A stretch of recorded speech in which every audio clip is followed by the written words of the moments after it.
ನಮಸ್ಕಾರ. ಕರ್ನಾಟಕ ಈ ದಿನಕ್ಕೆ ಸ್ವಾಗತ. ನಾನು ತೇಜಸ್ವಿನಿ. ಈಗ ಹೆಡ್ಲೈನ್ಸ್. ಹಾಸನಾಂಬೆ ದರ್ಶನಕ್ಕೆ ಆಗಮಿಸಿದ ಸಹಸ್ರಾರು ಭಕ್ತರು. ಹಾಸನಾಂಬ ವ್ಯವಸ್ಥೆಯ ಬಗ್ಗೆ ಭಾರೀ ಮೆಚ್ಚುಗೆ. ಜಿಲ್ಲಾಡಳಿತದ ವ್ಯವಸ್ಥೆಗೆ ಪ್ರಶಂಸಿಸಿದ ಭಕ್ತ ಸಮೂಹ. ದೇವರ ದುಡ್ಡಿನಿಂದ ನಮ್ಮ ಜೀವನವೇ ಆಗಲಿ ದೇವಾಲಯವೇ ಆಗಲಿ ನಡೆಯೋಲ್ಲ. ಸಾರ್ವಜನಿಕರಿಗೆ ಸುಗಮವಾಗಿ ದೇವಿ ದರ್ಶನ ಸಾಧ್ಯತೆಯಷ್ಟೇ ನಮ್ಮ ಗುರಿ. ಸಚಿವ ಕೃಷ್ಣ ಬೈರೇಗೌಡ ಹೇಳಿಕೆ. ಕಳೆದ ಬಾರಿಗಿಂತ ಈ ಬಾರಿ ವಿಶೇಷವಾಗಿದೆ. ಜಿಲ್ಲಾಡಳಿತದಿಂದ ಅಚ್ಚುಕಟ್ಟಾದ ವ್ಯವಸ್ಥೆ ನಿರ್ಮಿತಕ್ಕೆ ಸಂತಸ ವ್ಯಕ್ತಪಡಿಸಿದ ಸಚಿವರು ಹಾಗೂ ಸಂಸದರು.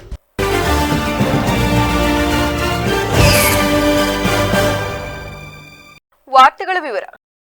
ಪ್ರಸಿದ್ಧ ಹಾಸನಾಂಬೆ ದರ್ಶನ ಶುಕ್ರವಾರದಿಂದ ಆರಂಭವಾಗಿದ್ದು ಸಾಕಷ್ಟು ಭಕ್ತರು ದೇವಾಲಯಕ್ಕೆ ಆಗಮಿಸಿ ದೇವಿಯನ್ನು ಕಣ್ತುಂಬಿಕೊಳ್ಳುತ್ತಿದ್ದಾರೆ. ವರ್ಷಕ್ಕೊಮ್ಮೆ ದರ್ಶನ ನೀಡುವ ಹಾಸನಾಂಬೆಯ ದೇವಾಲಯದ ಗರ್ಭಗುಡಿಯ ಬಾಗಿಲನ್ನು ಶಾಸ್ತ್ರೋಕ್ತವಾಗಿ ವಿಧಿವಿಧಾನಗಳೊಂದಿಗೆ ಗುರುವಾರ ತೆರೆಯಲಾಗಿದೆ. ಎರಡನೇ ದಿನವೇ ಅಪಾರ ಸಂಖ್ಯೆಯಲ್ಲಿ ಭಕ್ತರು ಹಾಸನಾಂಬೆ ದರ್ಶನ ಆಗಮಿಸಿದ್ದಾರೆ. ವೀಕೆಂಡ್ ಹಿನ್ನೆಲೆಯಲ್ಲಿ ಅಪಾರ ಸಂಖ್ಯೆಯಲ್ಲಿ ಭಕ್ತರ ದಂಡು ಹಾಸನಾಂಬೆಯ ದರ್ಶನಕ್ಕೆ ಹರಿದು ಬಂದಿದೆ.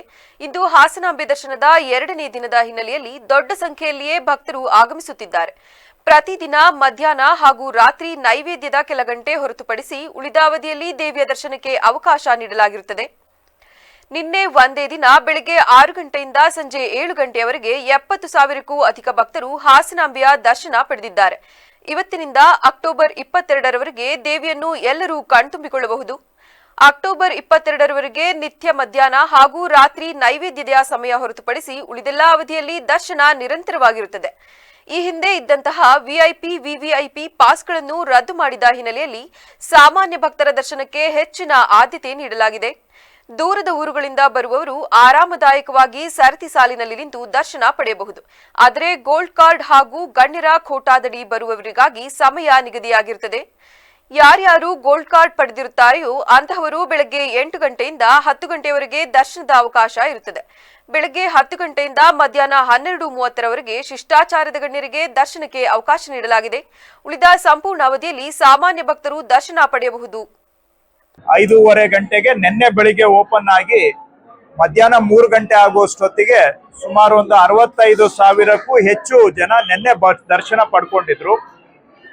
ಇವತ್ತು ಬೆಳಿಗ್ಗೆ 5:30 ಗಂಟೆಗೆ ಮತ್ತೆ ದರ್ಶನ ಆರಂಭ ಆಗಿ ಈಗ 2 ಗಂಟೆಗೆ ದರ್ಶನ ಈಗ ಕ್ಲೋಸ್ ಆಗುತ್ತೆ. ಮತ್ತೆ 3:30 ಗಂಟೆಗೆ ಓಪನ್ ಆಗುತ್ತೆ. ಯಾಕೆಂದ್ರೆ ಪೂಜಾ ಕೈಂಕರ್ಯಕ್ಕೆ 2ರಿಂದ 3:30 ಗಂಟೆಗೆ ದರ್ಶನಕ್ಕೆ ವಿರಾಮವನ್ನ ಕೊಡ್ಬೇಕಾಗತ್ತೆ.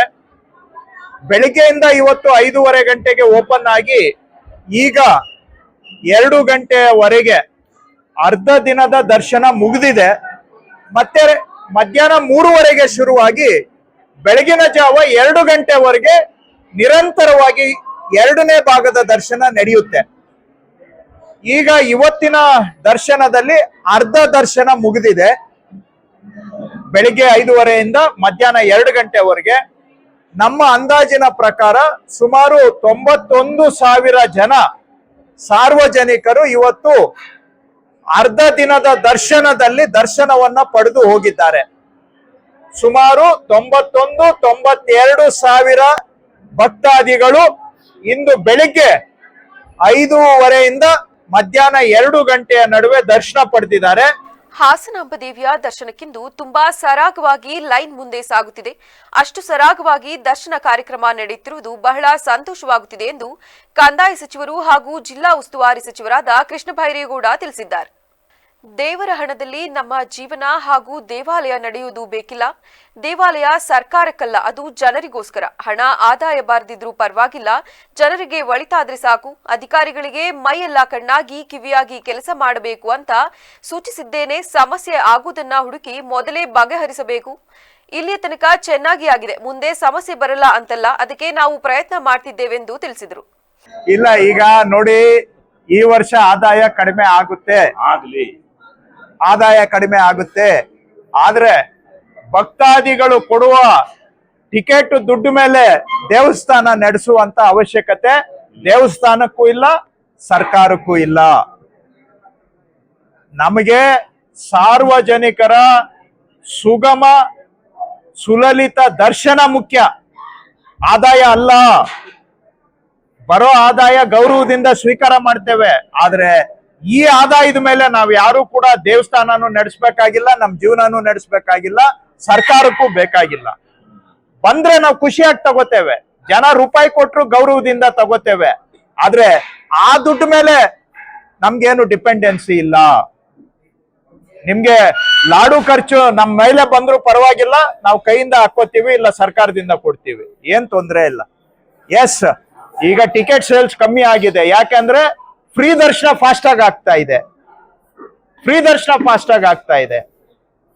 VIP ಪಾಸ್ಗಳು ಕಟ್ಟಾದ್ರೂ ಕೂಡ ನಾವು ಅನ್ಕೊಂಡ್ವಿ 1000 ರೂಪಾಯಿ ಸೇಲ್ಸ್ ಜಾಸ್ತಿ ಆಗುತ್ತೆ, 300 ರೂಪಾಯಿ ಸೇಲ್ಸ್ ಜಾಸ್ತಿ ಆಗುತ್ತೆ ಅಂತ. ಆದ್ರೆ ಅನುಕೂಲಸ್ಥರು ಕೂಡ ಭಕ್ತಿ ಭಾವನೆಯಿಂದ ಧರ್ಮ ದರ್ಶನದಲ್ಲಿ ಬರ್ತಾ ಇದ್ದಾರೆ, ಅನುಕೂಲಸ್ಥರು ಕೂಡ. ಸೊ ಜನಕ್ಕೆ ಒಳ್ಳೇದಾದ್ರೆ ಆದಾಯ 100ಕ್ಕೆ 100 ನಿಂತೋದ್ರೂ ಪರವಾಗಿಲ್ಲ, ಜನಕ್ಕೆ ಒಳ್ಳೇದಾಗ್ಲಿ ಸಾಕು.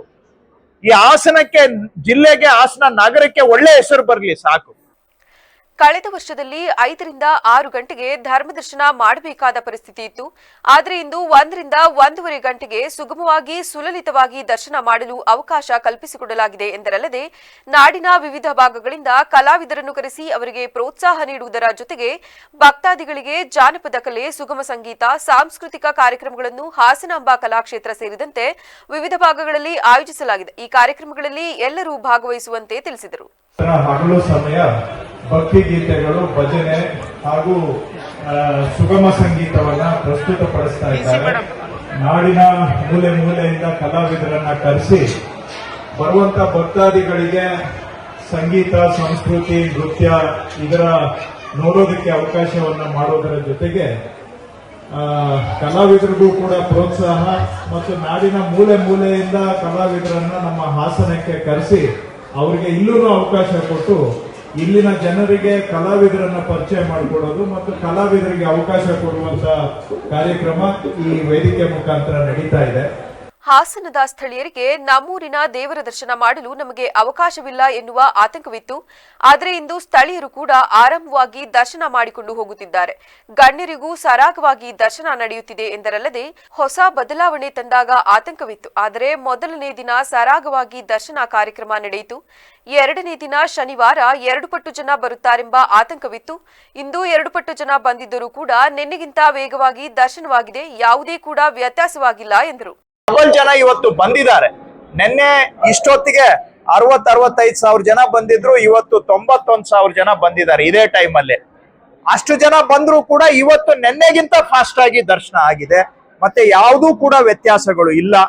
ಈ ವೇಳೆ ಕರ್ನಾಟಕ ಗೃಹ ಮಂಡಳಿ ಅಧ್ಯಕ್ಷರು ಹಾಗೂ ಶಾಸಕರಾದ ಕೆಎಂ ಶಿವಲಿಂಗೇಗೌಡ, ಸಂಸದರಾದ ಶ್ರೇಯಸ್ ಎಂ ಪಟೇಲ್, ಜಿಲ್ಲಾಧಿಕಾರಿ ಕೆಎಸ್ ಲತಾಕುಮಾರಿ, ಜಿಲ್ಲಾ ಪೊಲೀಸ್ ವರಿಷ್ಠಾಧಿಕಾರಿ ಮೊಹಮ್ಮದ್ ಸುಜೀತಾ, ಜಿಲ್ಲಾ ಪಂಚಾಯಿತಿ ಮುಖ್ಯ ಕಾರ್ಯನಿರ್ವಾಹಕ ಅಧಿಕಾರಿ ಡಾಕ್ಟರ್ ಪೂರ್ಣಿಮಾ ಬಿಆರ್, ಉಪವಿಭಾಗಾಧಿಕಾರಿ ಹಾಗೂ ಹಾಸನಾಂಬ ದೇವಾಲಯದ ಆಡಳಿತಾಧಿಕಾರಿ ಮಾರುತಿ ಮತ್ತಿತರರು ಹಾಜರಿದ್ದರು. ಬಿಜೆಪಿಯಲ್ಲಿ ಬಣ ರಾಜಕೀಯ ವಿಚಾರವಾಗಿ ಒಂದು ಮನೆ ಎಂದ್ಮೇಲೆ ಬೇರೆ ಬೇರೆ ಇರುತ್ತೆ, 5 ಬೆರಳು ಒಂದೇ ರೀತಿ ಇರಲ್ಲ, ಇದು ಎಲ್ಲರಿಗೂ ಗೊತ್ತಿರುವ ವಿಷಯ ಎಂದು ಬಿಜೆಪಿ ಶಾಸಕ ಹಾಗೂ ವಿಧಾನಸಭೆ ಪ್ರತಿಪಕ್ಷ ಉಪನಾಯಕ ಅರವಿಂದ್ ಬೆಲ್ಲದ್ ಹೇಳಿದರು. ಇಂದು ಹಾಸನಾಂಬೆಯ ದರ್ಶನ ಪಡೆದ ಬಳಿಕ ಮಾತನಾಡಿದ ಅವರು, ಸಮೀಕ್ಷೆಯಲ್ಲಿ ಲಿಂಗಾಯತ ವೀರಶೈವ ಎಂದು ಬರೆಸಿ ಎಂಬ ಮಠಾಧೀಶರ ಹೇಳಿಕೆಗೆ ದೇಶದಲ್ಲಿ ಇರುವವರೆಲ್ಲ ಹಿಂದೂಗಳೇ, ಬಸವಣ್ಣ ಎಲ್ಲಿಯೂ ಸಹಿತ ಸನಾತನ ಧರ್ಮ ಫಾಲೋ ಮಾಡಬೇಡಿ ಅಂತ ಹೇಳಿಲ್ಲ ಎಂದು ಹೇಳಿದರು. ನಮ್ಮ ತಂದೆ ತಾಯಿ, ನಮ್ಮ ಚಿಕ್ಕಮ್ಮ, ನಮ್ಮ ಅತ್ತೆಗಳು, ನಮ್ಮೆಲ್ಲ ಕಸಿನ್ಸು, ನಮ್ಮ ಮಿತ್ರರು ಎಲ್ಲರೂ ಕೂಡಿ ಸುಮಾರು 20-25 ಜನ ನಾವು ಹಾಸನಾಂಬೆ ಹಾಗೂ ಸಿದ್ದೇಶ್ವರ ಸ್ವಾಮಿಯ 2025 ಇದೇನು ದರ್ಶನ ಐತಿ, ಇದನ್ನ ದರ್ಶನ ತೆಗೆದುಕೊಳ್ಳಕ್ ಬಂದಿದ್ವಿ. ಬಹಳ ಅತ್ಯದ್ಭುತ ದರ್ಶನ ಆಯ್ತು. ಇದೊಂದು ಬಹಳ ಅಂದ್ರೆ ಬಹಳ ಸೋಜಿಗದ ಹಾಗೂ ಆಶ್ಚರ್ಯಕರ ನಮ್ಮ ಸನಾತನ ಧರ್ಮದ ಒಂದು ದೇವಸ್ಥಾನ. 1 ವರ್ಷದ ನಂತರ ಗುಡಿ ಬಾಗಿಲು ತೆಗೆದ್ರು ಕೂಡ ದೀಪ, ಪ್ರಸಾದ, ಹೂವು ಅದೇ ರೀತಿ ಇರುವಂಥದ್ದು ಹೆಂಗ ನಮ್ಮ ಭರತ ಖಂಡದಲ್ಲಿ ಮೂಲೆ ಮೂಲೆಯಲ್ಲಿ ಹೆಂಗ ದೇವರು ಜಾಗೃತನಾಗಿದ್ದಾರೆ, ದೇವಿ ಜಾಗೃತನಾಗಿದ್ದಾರೆ ಅನ್ನೋದಕ್ಕೆ ಇದೊಂದು ದೊಡ್ಡ ಉದಾಹರಣೆ. ಹಿಂದುಳಿದ ವರ್ಗಗಳ ಕಲ್ಯಾಣ ಹಾಗೂ ಕನ್ನಡ ಮತ್ತು ಸಂಸ್ಕೃತಿ ಇಲಾಖೆಯ ಸಚಿವರಾದ ಶಿವರಾಜ್ ಎಸ್ ತಂಗಡಗಿ ಅವರು ಇಂದು ಶ್ರೀ ಹಾಸನಾಂಬ ದೇವಿಯ ದರ್ಶನ ಪಡೆದರು. ದೇವಿಯ ದರ್ಶನದ ಬಳಿಕ ಮಾತನಾಡಿದ ಅವರು, ಪ್ರತಿ ವರ್ಷದಂತೆ ಈ ವರ್ಷವೂ ಹಾಸನಾಂಬ ದೇವಿ ಜಾತ್ರಾ ಮಹೋತ್ಸವ ಬಹಳ ವಿಶಿಷ್ಟವಾಗಿ ದರ್ಶನ ಮಾಡಿದ್ದೇವೆ. ಕಳೆದ ಬಾರಿಗಿಂತ ಇಂದು ವಿಶೇಷವಾಗಿದೆ. ಈ ಬಾರಿ ನಮ್ಮ ಜಿಲ್ಲಾಡಳಿತ ಜನರಿಗೆ ಯಾವುದೇ ತೊಂದರೆಯಾಗದಂತೆ ಬಹಳ ಅಚ್ಚುಕಟ್ಟಾಗಿ ವ್ಯವಸ್ಥೆಯನ್ನು ಮಾಡಿದೆ. ಅಕ್ಟೋಬರ್ 15ನೇ ತಾರೀಕಿನಂದು ರಾಜ್ಯೋತ್ಸವ ಪ್ರಶಸ್ತಿ ಆಯ್ಕೆ ಸಮಿತಿಯ ಮೊಟ್ಟಮೊದಲ ಸಭೆಯನ್ನು ದೇವರಾಜ ಅರಸು ಭವನದಲ್ಲಿ ಆಯೋಜಿಸಲಾಗಿದೆ. ಇನ್ನೂ 3 ಸಭೆಗಳು ಆಗುತ್ತವೆ. ಅದರಲ್ಲಿ 2 ಸಭೆಯು ನನ್ನ ನೇತೃತ್ವದಲ್ಲಿ ಹಾಗೂ ಇನ್ನೊಂದು ಉನ್ನತ ಮಟ್ಟದ ಸಭೆಯನ್ನು ಮುಖ್ಯಮಂತ್ರಿಗಳು ಹಾಗೂ ಉಪಮುಖ್ಯಮಂತ್ರಿಗಳು ಸಚಿವರು ಸೇರಿ ಮಾಡುವ ಸಭೆಯಲ್ಲಿ ಅಂತಿಮವಾಗಿ ತೀರ್ಮಾನಿಸಲಾಗುತ್ತದೆ ಎಂದು ಹೇಳಿದರು. ಬೇಡ್ಕೊತಾ ಇದ್ದೀನಿ. ನಾನು ಹೋದ ವರ್ಷನೂ ಲಾಸ್ಟ್ ಇಯರ್ ನಾನು ಅಷ್ಟೇ ಬಂದಿದ್ದೆ, ದರ್ಶನ ಮಾಡ್ಕೊಂಡು ಹೋಗಿದ್ದೆ. ಈ ಸತಿ ನಾನು ಫ್ಯಾಮಿಲಿ ಸಮೇತ ನನ್ನ ಧರ್ಮಪತ್ನಿಯನ್ನು ಕರ್ಕೊಂಡು ಬಂದಿದ್ದೀನಿ. ನಿಜವಾಗಲೂ ಬಹಳ ವಿಶಿಷ್ಟವಾದಂಥ ಹಾಸನಾಂಬೆಯ ದರ್ಶನ ಆಯಿತು.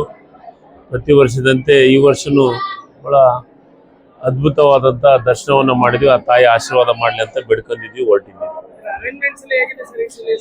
ಲಾಸ್ಟ್ ಟೈಮ್ಗೂ ಈ ಸತಿ ನಾನು ಬಂಧುಗಳನ್ನೇ ಚರ್ಚೆ ಮಾಡಿದೆ. ನೇರವಾಗಿ ಬರೋದಕ್ಕಿಂತ ಐಬಿಗೆ ಹೋಗಿ ಅಲ್ಲಿದ್ದ VIP-ಗಳನ್ನು ಕರ್ಕೊಂಡ್ಬರೋಂಥ ವ್ಯವಸ್ಥೆ ಮಾಡ್ತಾರೆ. ಲಾಸ್ಟ್ ಇಯರ್ಗೆ ಈ ವರ್ಷ ಭಾಳ ವ್ಯತ್ಯಾಸ ಕಾಣ್ತಾ ಇದೆ. ನನಗನ್ಸಿದ ಮಟ್ಟಿಗೆ ನಮ್ಮ ಜಿಲ್ಲಾ ಮಂತ್ರಿಗಳು ಭಾಳ ಅಚ್ಚುಕಟ್ಟಾಗಿ ವ್ಯವಸ್ಥಿತವಾಗಿ ಮಾಡಿದಾರಂತ ಅನ್ನಿಸ್ತಾ ಇದೆ. ಜನರಿಗೆ ಯಾರಿಗೆ ತೊಂದರೆ ಆಗಲಾರದ ರೀತಿಯೊಳಗೆ ದರ್ಶನ ಮಾಡಲಿಕ್ಕೆ ಭಾಳ ಕೂಲಾಗಿ ಆರಾಮಾಗಿ ದರ್ಶನ ಆಗ್ತಾ ಇದೆ. ಕರ್ನಾಟಕ ಕಾರ್ಯನಿರತ ಪತ್ರಕರ್ತರ ಸಂಘದ ಅಂಗಸಂಸ್ಥೆಯಾಗಿರುವ ಹಾಸನ ಜಿಲ್ಲಾ ಪತ್ರಕರ್ತರ ಸಂಘಕ್ಕೂ ನವೆಂಬರ್ 9ರಂದು ಚುನಾವಣೆ ನಡೆಯಲಿದೆ ಎಂದು ಪತ್ರಕರ್ತರ ಸಂಘದ ಅಧ್ಯಕ್ಷರಾದ ವೇಣುಕುಮಾರ್ ತಿಳಿಸಿದ್ದಾರೆ. ಈ ಕಾರ್ಯವನ್ನು ಸುಸೂತ್ರವಾಗಿ ನಿರ್ವಹಿಸಲು ಜಿಲ್ಲಾ ಚುನಾವಣಾಧಿಕಾರಿಯಾಗಿ ಜ್ಞಾನದೀಪ ಪತ್ರಿಕೆ ಸಂಪಾದಕ ಡಿಜೆ ರಾಜಗೋಪಾಲ್ ಅಥವಾ ರಾಜೇಶ್ ಅವರನ್ನು ನೇಮಕ ಮಾಡಲಾಗಿದೆ. ಚುನಾವಣಾಧಿಕಾರಿಯಾಗಿ ಆಯ್ಕೆಯಾಗಿರುವ ಆದೇಶ ಪತ್ರವನ್ನು ಜಿಲ್ಲಾ ಪತ್ರಕರ್ತರ ಸಂಘದ ಹಾಲಿ ಅಧ್ಯಕ್ಷ ಕೆಎಚ್ ವೇಣುಕುಮಾರ್ ಅವರು ಇಂದು ರಾಜೇಶ್ ಅವರಿಗೆ ಸಂಘದ ಕಚೇರಿಯಲ್ಲಿ ಹಸ್ತಾಂತರ ಮಾಡಿದರು. ಬಳಿಕ ಮಾತನಾಡಿದ ಅವರು, ಈ ಬಾರಿಯ ಚುನಾವಣೆಯನ್ನು ರಾಜ್ಯದ ಚುನಾವಣಾಧಿಕಾರಿಗಳ ನಿರ್ದೇಶನ ಮಾರ್ಗದರ್ಶನದಂತೆ ನಿಷ್ಪಕ್ಷಪಾತವಾಗಿ ನಡೆಸುವಂತೆ ಮನವಿ ಮಾಡಿದರು. ರಾಜೇಶ್ ಅವರಿಗೆ ಸಹಾಯಕ ಚುನಾವಣಾಧಿಕಾರಿಯಾಗಿ ಹಲೋ ಹಾಸನ್ ಪತ್ರಿಕೆಯ ಮುಖ್ಯ ವರದಿಗಾರರಾದ ಕಣ್ತೂರ್ ಎಂ ಮೋಹನ್ ಆಯ್ಕೆಯಾಗಿದ್ದಾರೆ. ಹಾಸನ ಜಿಲ್ಲಾ ಕಾರ್ಯನಿರತ ಪತ್ರ ಸಂಘದ ಜಿಲ್ಲಾ ಚುನಾವಣಾಧಿಕಾರಿಯಾಗಿ ನಮ್ಮ ಹಿರಿಯ ಪತ್ರಕರ್ತರಾದಂಥ ಡಿಜೆ ರಾಜಗೋಪಾಲ್ ಅವರನ್ನು ರಾಜ್ಯ ಚುನಾವಣಾ ಅಧಿಕಾರಿಗಳಾದಂಥ ಶ್ರೀಯುತ ರವಿಕುಮಾರ್ ಅವರು ನೇಮಕ ಮಾಡಿ ಆದೇಶವನ್ನು ಹೊರಡಿಸಿರ್ತಾರೆ. ಇವತ್ತು ಆದೇಶ ಪ್ರತಿಯನ್ನು ಚುನಾವಣಾಧಿಕಾರಿಗಳಂಥ ರಾಜೇಶ್ ಅವರಿಗೆ ವಹಿಸುವ ಮೂಲಕ ಜಿಲ್ಲೆಯ ಪತ್ರಕರ್ತರ ಸಂಘದ ಚುನಾವಣೆಯನ್ನು ನಿಷ್ಪಕ್ಷಪಾತವಾಗಿ ಯಾವುದೇ ಪ್ರಭಾವಗಳಿಗೆ ಒಳಗಾಗದಂತೆ ನಡೆಸ್ಕೊಳ್ಬೇಕಾಗಿ ವಿನಂತಿ ಮಾಡ್ತಾ ಈ ಪತ್ರವನ್ನು ನಾನು ಅವರಿಗೆ ತಲುಪಿಸ್ತಾ ಇದ್ದೀನಿ. ಜಿಲ್ಲೆಯಲ್ಲಿ ಇದೇ ಅಕ್ಟೋಬರ್ 17ರಂದು ಅಭಿನಂದನಾ ಸಮಾರಂಭವೊಂದು ಆಯೋಜಿಸಲಾಗಿದೆ ಎಂದು ಜಿಲ್ಲಾ ಸರ್ಕಾರಿ ನೌಕರರ ಕೋಆಪರೇಟಿವ್ ಸೊಸೈಟಿ ಅಧ್ಯಕ್ಷ ಎಂಎನ್ ಪರಮೇಶ್ ತಿಳಿಸಿದ್ದಾರೆ. ಪತ್ರಿಕಾಗೋಷ್ಠಿಯಲ್ಲಿ ಮಾತನಾಡಿದ ಅವರು, ವಿವಿಧ ಸಂಘ ಸಂಸ್ಥೆಗಳು ಹಾಗೂ ಎಲ್ಲಾ ಸರ್ಕಾರಿ ಅರೆ ಸರ್ಕಾರಿ ಇಲಾಖೆಯ ನೌಕರರ ಸಂಘಗಳ ವತಿಯಿಂದ ಕರ್ನಾಟಕ ರಾಜ್ಯ ಸರ್ಕಾರಿ ನೌಕರರ ಸಂಘಕ್ಕೆ ಪದಾಧಿಕಾರಿಗಳಾಗಿ ಜಿಲ್ಲೆಯಿಂದ ಆಯ್ಕೆಗೊಂಡ ಪದಾಧಿಕಾರಿಗಳಿಗೆ ಅಕ್ಟೋಬರ್ 17ರಂದು ಸಂಜೆ 5 ಗಂಟೆಗೆ ನಗರದ ಎಂಜಿ ರಸ್ತೆ ಬಳಿ ಇರುವ ವಿಶ್ವೇಶ್ವರಯ್ಯ ಭವನದಲ್ಲಿ ಅಭಿನಂದನಾ ಕಾರ್ಯಕ್ರಮವನ್ನು ಏರ್ಪಡಿಸಲಾಗಿದೆ. ರಾಜ್ಯಾಧ್ಯಕ್ಷರಾದ ಸಿಎಸ್ ಷಡಾಕ್ಷರಿ ಅವರ ನೇತೃತ್ವದಲ್ಲಿ ರಾಜ್ಯ ಮಟ್ಟದ ಸಂಘದಲ್ಲಿ ಜಿಲ್ಲೆಯಿಂದ ಹಲವಾರು ಪ್ರಮುಖರು ಸ್ಥಾನ ಪಡೆದಿದ್ದಾರೆ. ಜಿಲ್ಲಾ ರಾಜ್ಯ ನೌಕರರ ಕೋಆಪರೇಟಿವ್ ಸೊಸೈಟಿ ಹಾಗೂ ಜಿಲ್ಲಾ ರಾಜ್ಯ ಸರ್ಕಾರಿ ಅರೆ ಸರ್ಕಾರಿ ಹಾಗೂ ನಿಯಮ ಮಂಡಳಿ ನೌಕರರ ಗೃಹ ನಿರ್ಮಾಣ ಸಹಕಾರ ಸಂಘದ ಅಧ್ಯಕ್ಷರಾಗಿರುವ ಮತ್ತು ಸರ್ಕಾರಿ ನೌಕರರ ಸಂಘದ ಮಾಜಿ ಅಧ್ಯಕ್ಷ ಕೆಎಂ ಶ್ರೀನಿವಾಸ್ ಅವರು ರಾಜ್ಯ ಉಪಾಧ್ಯಕ್ಷರಾಗಿ ನೇಮಕಗೊಂಡಿದ್ದಾರೆ. ನಮ್ಮ ಸೊಸೈಟಿಯ ಗೌರವ ಅಧ್ಯಕ್ಷರಾದ ಜಿಪಿ ವಿಶ್ವನಾಥ್ ಅವರು, ರಾಜ್ಯ ಸಂಘಟನಾ ಕಾರ್ಯದರ್ಶಿಯಾಗಿ ನಮ್ಮ ಸೊಸೈಟಿಯ ನಿರ್ದೇಶಕರಾದ ಎಸ್ ಮಧು ಅವರು, ರಾಜ್ಯ ಸಾಂಸ್ಕೃತಿಕ ಕಾರ್ಯದರ್ಶಿ ಸದಸ್ಯರಾದ ರಾಜು ಟಿ ಅವರು ರಾಜ್ಯ ಸಂಘಟನಾ ಕಾರ್ಯದರ್ಶಿಯಾಗಿ ನೇಮಕಗೊಂಡಿದ್ದಾರೆ. ಈ ಸಂತಸದ ಪ್ರಯುಕ್ತ ನಮ್ಮ ಸೊಸೈಟಿಯ ವತಿಯಿಂದ ಹಾಗೂ ವಿವಿಧ ವೃಂದ ಸಂಘಗಳು, ಇಲಾಖೆಯ ಆತ್ಮೀಯರು ಮತ್ತು ಸ್ವಾಭಿಮಾನಿ ಸ್ನೇಹ ಬಳಗದ ಸಂಯುಕ್ತಾಶ್ರಯದಲ್ಲಿ ಅಭಿನಂದನಾ ಸಮಾರಂಭವನ್ನು ಆಯೋಜಿಸಲಾಗಿದೆ ಎಂದರು. ಹಾಸನದ ಶ್ರೀ ಆದಿಚುಂಚನಗಿರಿ ಶಾಖಾ ಮಠದ ಶ್ರೀ ಶಂಭುನಾಥ ಸ್ವಾಮೀಜಿಯವರು ದಿವ್ಯ ಸಾನ್ನಿಧ್ಯ ವಹಿಸಲಿದ್ದಾರೆ. ಅಭಿನಂದನಾ ಸಮರ್ಪಣೆಯನ್ನು ಜಿಲ್ಲಾ ಸರ್ಕಾರಿ ನೌಕರರ ಸಂಘದ ಮಾಜಿ ಅಧ್ಯಕ್ಷ, ರಾಜ್ಯ ಉಪಾಧ್ಯಕ್ಷ ಕೆಎಂ ಶ್ರೀನಿವಾಸ್ ನಡೆಸಿಕೊಡಲಿದ್ದಾರೆ. ರಾಜ್ಯ ಸಂಘಟನಾ ಕಾರ್ಯದರ್ಶಿಗಳಾದ ಟಿ ರಾಜು, ವಿಶ್ವನಾಥ್ ಜಿಪಿ, ರಾಜ್ಯ ಸಾಂಸ್ಕೃತಿಕ ಕಾರ್ಯದರ್ಶಿ ಎನ್ ಮಧು ಉಪಸ್ಥಿತರಿರುವರು ಎಂದು ಮಾಹಿತಿ ನೀಡಿದರು. ಗೃಹ ನಿರ್ಮಾಣ ಸಹಕಾರ ಸಂಘದಲ್ಲಿ ಪದಾಧಿಕಾರಿಗಳಾಗಿ ಕರ್ತವ್ಯ ನಿರ್ವಹಿಸತಕ್ಕಂತಹ ನಿರ್ದೇಶಕರುಗಳನ್ನು ಕರ್ನಾಟಕ ರಾಜ್ಯ ಸರ್ಕಾರಿ ನೌಕರರ ಸಂಘ ಬೆಂಗಳೂರಿವರು ವಿವಿಧ ಹಂತದ ಪದಾಧಿಕಾರಿಗಳಾಗಿ ರಾಜ್ಯಾಂತ ಪದಾಧಿಕಾರಿಗಳಾಗಿ ನೇಮಕ ಮಾಡಿರೋ ವಿಚಾರವಾಗಿ ಅವರುಗಳಿಗೆ ನಾವು ಅಭಿನಂದನಾ ಸಮಾರಂಭವನ್ನು ಇಟ್ಕೊಂಡಿದ್ದೀವಿ.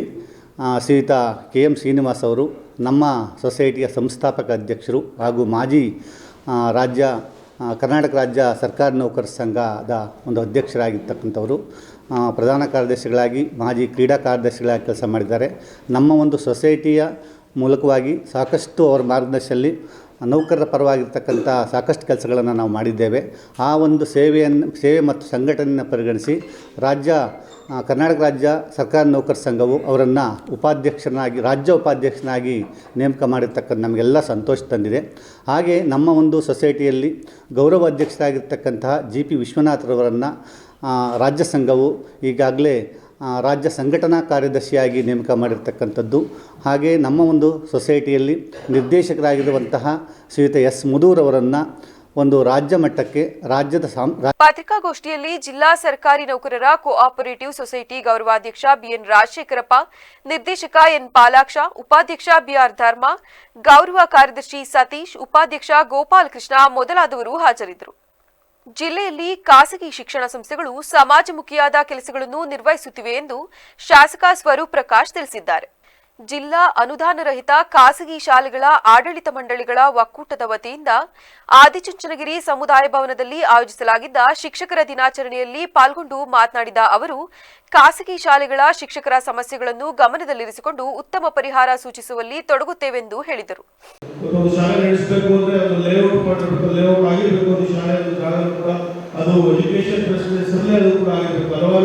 ನಿರ್ಬಂಧಗಳು ನಡೆಸಿದ್ರು ಕೂಡ ಒಂದು ಖಾಸಗಿ ಶಾಲೆ ನಡೆಸ್ಕೊಂಡು ಹೋಗ್ತಾರೆ, ಬಹಳ ಕಷ್ಟ. ಗಂಗಾಧರ್ ಹೇಳ್ತಾರೆ ನನ್ನ ಸ್ನೇಹಿತರು, ಖಾಸಗಿ ಶಾಲೆ ಅಂದರೆ ದುಡ್ಡು ಮಾಡ್ಕೊಂಡು ಇರುತ್ತೆ ಎಲ್ಲರೂ ಕೂಡ ಭಾವನೆ. ಹಾಗಾಗಿ ಎಲ್ಲರೂ ಕೂಡ ಈ ಭಾವನೆಯನ್ನು ಕಿತ್ತಾಕಿ ಖಾಸಗಿ ಶಾಲೆ ನಡೆಸಿದ ಎಷ್ಟು ಕಷ್ಟ ಅಂತ ನನಗೂ ಕೂಡ ಗೊತ್ತಿದೆ. ಆದರೂ ನಾನು ಕೂಡ ನಮ್ಮ ಗಂಗಾಧರ್ ಹೇಳ್ತಾರೆ, ನಮ್ಮ ಸರ್ಕಾರಿ ಶಾಲೆಗಳು ಮತ್ತು ನಮ್ಮ ಶಿಕ್ಷಕರು ಕೂಡ, ನಮ್ಮ ಪ್ರೈವೇಟ್ ನಮ್ಮ ಶಿಕ್ಷಕರು ಕೂಡ ಸರ್ಕಾರದಿಂದ ಏನಾದರೂ ಅವ್ರಿಗೂ ಕೂಡ ಒಂದು ಇದನ್ನು ಪೆನ್ಷನ್ ಮತ್ತು ಅವಾರ್ಡ್ ಕೊಡಿಸುವಂಥ ಕೆಲಸ ಮಾಡಬೇಕು ಅಂತ ನಾನು ಶಿವರಾಮೇಗೌಡರು ಹೇಳ್ತಾ ಇದ್ದೆ.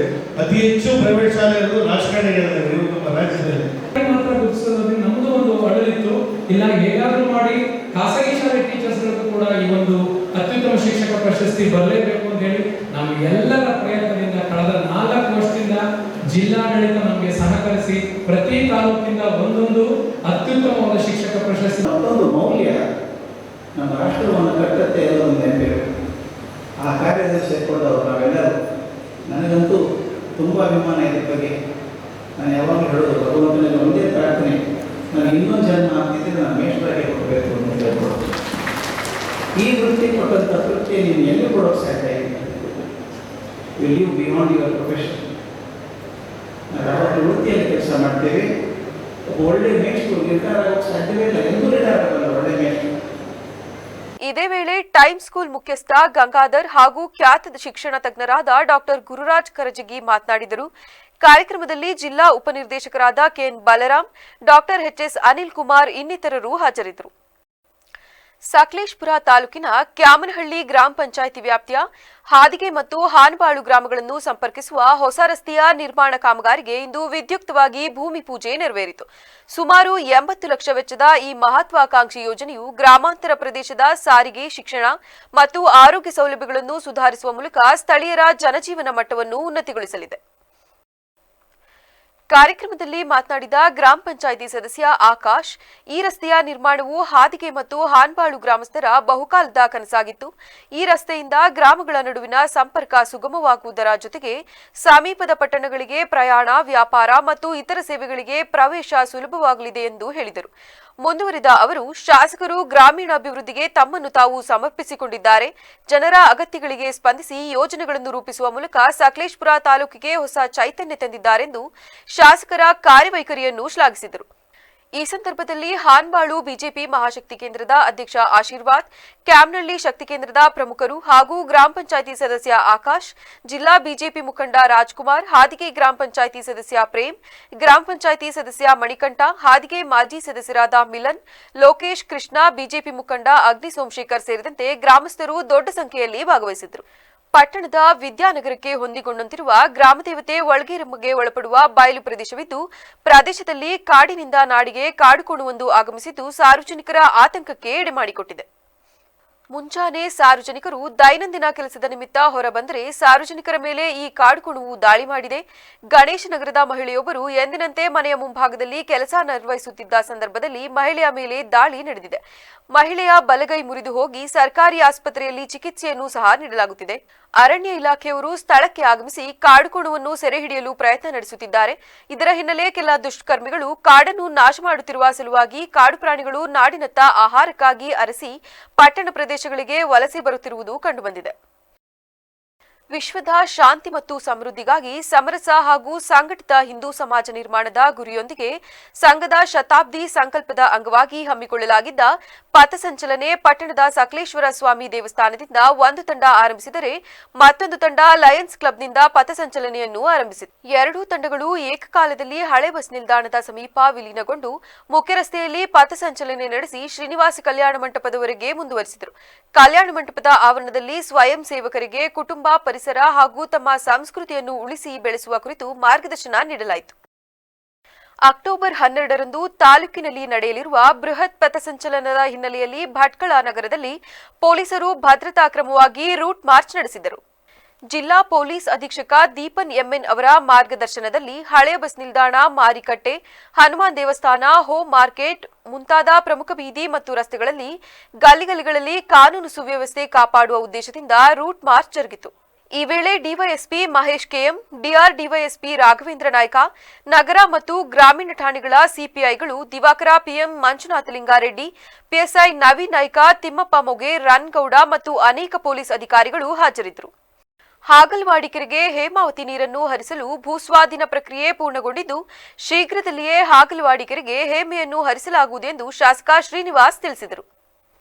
ಗುಬ್ಬಿ ತಾಲೂಕಿನ ಹಾಗಲವಾಡಿ ಹೋಬಳಿಯ ಹೊಸಕೆರೆ, ಎಕ್ಕಲಕಟ್ಟೆ, ಗಣೇಶ್ಪುರ ಹಾಗೂ ಗಳಿಗೆಕೆರೆ ಗ್ರಾಮದಲ್ಲಿ ವಿವಿಧ ಅಭಿವೃದ್ಧಿ ಕಾಮಗಾರಿಗಳಿಗೆ ಭೂಮಿ ಪೂಜೆ ಸಲ್ಲಿಸಿ ಮಾತನಾಡಿದ ಅವರು, ಈಗಾಗಲೇ ಹಾಗಲವಾಡಿ ಕೆರೆಗೆ ನೀರು ಹರಿಸಲು ಭೂಸ್ವಾಧೀನ ಪ್ರಕ್ರಿಯೆ ಪೂರ್ಣಗೊಂಡಿದ್ದು, ಗುತ್ತಿಗೆದಾರರು ಕಾಮಗಾರಿಯನ್ನು ವಿಳಂಬ ಮಾಡಿರುವುದರಿಂದ ಮತ್ತೊಮ್ಮೆ ಕಾಮಗಾರಿ ಪ್ರಾರಂಭಿಸಲು ಟೆಂಡರ್ ಕರೆದು ಶೀಘ್ರದಲ್ಲಿ ಕಾಮಗಾರಿ ಪ್ರಾರಂಭಿಸಲು ಸೂಚನೆ ನೀಡಲಾಗುವುದು.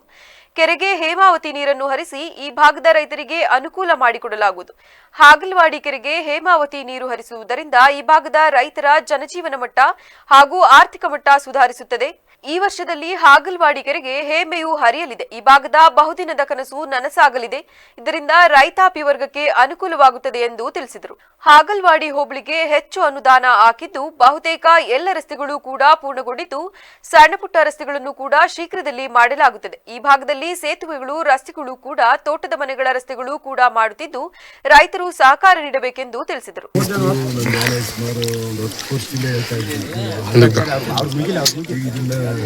ಮೂರು ವೆಂಟ್ ಇಟ್ಬಿಟ್ಟು ಸೇತುವೆ ಮಾಡ್ತಾ ಇದ್ವಿ. ಹೇಮಾವತಿ ನೀರು ಕೂಡ ಇಲ್ಲೇ ಪಾಸ್ ಆಗಬೇಕಾಗಿತ್ತು. ಮತ್ತು ಮೇಲ್ಗಡೆ ನಾನು ಸೇತುವೆ ಮಾಡಿಸಿದ್ದೆ, ಊರುಗಳಿಗೆ ಹೋಗುತ್ತೆ, ಮೊದಲು ಇರಲಿಲ್ಲ. ಆದರೂ ಅಲ್ಲಿಂದಲೂ ನೀರು ಇಲ್ಲಿ ಬರೋದ್ರಿಂದ ಇದು ಒಂದು ಅವಶ್ಯಕತೆ ಇತ್ತು, ಇದನ್ನೊಂದು ಮಾಡಿದ್ವಿ. ಮತ್ತು ಇಲ್ಲಿ ಗಣೇಶ್ಪುರದಲ್ಲಿ ಕಾಂಕ್ರೀಟು ಮತ್ತು ಇದು ಹೊಸಕೆರೆ ಒಂದು ಕಾಂಕ್ರೀಟು, ಗುಡ್ಡೆ ಇದು ಗಳಿಗೆಕೆರೆ ಮತ್ತು ಇನ್ನೆರಡು ಅಲ್ಕಟ್ಟೆ ಅಂಬಾರಿತಾಣ ಇವೆಲ್ಲ ಸೇರಿ ಸುಮಾರು 3 ಕೋಟಿ ರೂಪಾಯಿ ಇವತ್ತು ಪೂಜೆ ಮಾಡ್ತಾರೆ. ಹಾಗಲವಾಡಿ ಕೇರಿದು ಇನ್ನೊಂದು ಸ್ವಲ್ಪ ಅಕ್ಯುಡೇಟ್ ಎಲ್ಲ ಆಗೈತಿ. ಈಗ ಇಲ್ಲಿ ಈ ಕಾಂಟ್ರಾಕ್ಟ್ರು ಮಾಡ್ತಾ ಇಲ್ಲ, ಅದನ್ನ ರೀಸೆಂಟ್ ಮಾಡಿಸಿದೀವಿ ಈಗ. ಈ ಸಂದರ್ಭದಲ್ಲಿ ಗ್ರಾಮ ಪಂಚಾಯಿತಿ ಅಧ್ಯಕ್ಷ ರೇಣುಕಯ್ಯ, ಸದಸ್ಯರಾದ ದಯಾನಂದ್, ಕಮಲಮ್ಮ, ದಕ್ಷಿಣಾಮೂರ್ತಿ, ಮುಖಂಡರಾದ ಗುರು ರೇಣುಕಾರಾಧ್ಯ, ಮೆಡಿಕಲ್ ರಾಜು, ಕೃಷ್ಣಪ್ಪ, ಅಂಬರೀಶ್, ಆರಾಧ್ಯ, ಮಂಜುನಾಥ್, ಸಂದೀಪ್, ಸಣ್ಣರಂಗಯ್ಯ, ರಂಗಸ್ವಾಮಿ, ನರಸಿಂಹಮೂರ್ತಿ, ಗುತ್ತಿಗೆದಾರ ಶಿವಕುಮಾರ್ ಹಾಗೂ ಗ್ರಾಮಸ್ಥರು ಭಾಗವಹಿಸಿದರು. ಈಗ ಮತ್ತೊಮ್ಮೆ ಹೆಡ್ಲೈನ್ಸ್. ಹಾಸನಾಂಬೆ ದರ್ಶನಕ್ಕೆ ಆಗಮಿಸಿದ ಸಹಸ್ರಾರು ಭಕ್ತರು. ಹಾಸನಾಂಬ ವ್ಯವಸ್ಥೆಯ ಬಗ್ಗೆ ಭಾರೀ ಮೆಚ್ಚುಗೆ. ಜಿಲ್ಲಾಡಳಿತದ ವ್ಯವಸ್ಥೆಗೆ ಪ್ರಶಂಸಿಸಿದ ಭಕ್ತ ಸಮೂಹ.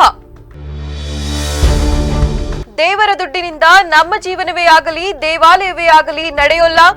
ಸಾರ್ವಜನಿಕರಿಗೆ ಸುಗಮವಾಗಿ ದೇವಿ ದರ್ಶನ ಸಾಧ್ಯತೆಯಷ್ಟೇ ನಮ್ಮ ಗುರಿ. ಸಚಿವ ಕೃಷ್ಣ ಬೈರೇಗೌಡ ಹೇಳಿಕೆ.